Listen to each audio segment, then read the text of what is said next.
IKEA is a company that is growing, is always looking for new ways of changing the way we work, to overcome old habits and get into new. And in my specific case, we're looking at moving from a functional supply chain to a more process-oriented supply chain. And in that change in the receiving organization is, of course, a large undertaking.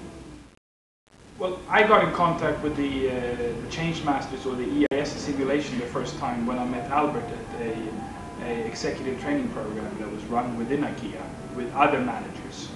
It was a top manager program, and in that I felt that the EIS simulation actually struck something with me that was different than other trainings.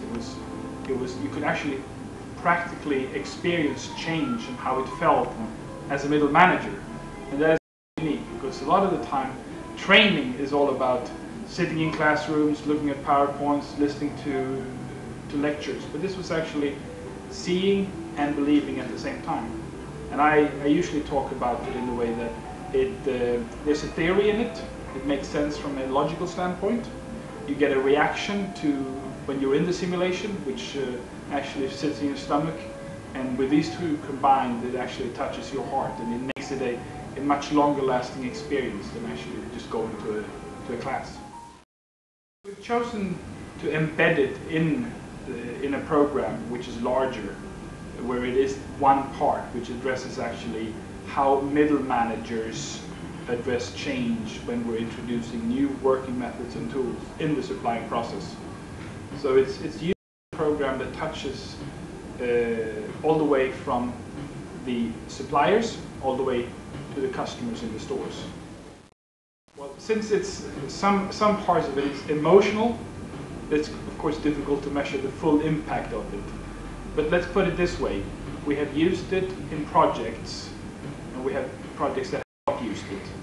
And the projects that have not used it tend to have a much more difficult first 6 months of actually getting an acceptance for what they want to do. If we use the approach that we have designed in the ChangeMaster context, we are successful already from the beginning. There are other benefits that we can clearly see is that managers are using a common language when they're talking about change. They're using, okay, we're not aware yet in the full organization and therefore we can't move ahead. That's something that managers in IKEA who are entrepreneurs and are very much a doer-oriented culture would say, unless they have been through our part of the ChangeMaster program. Great. So we've created a language that is common within IKEA.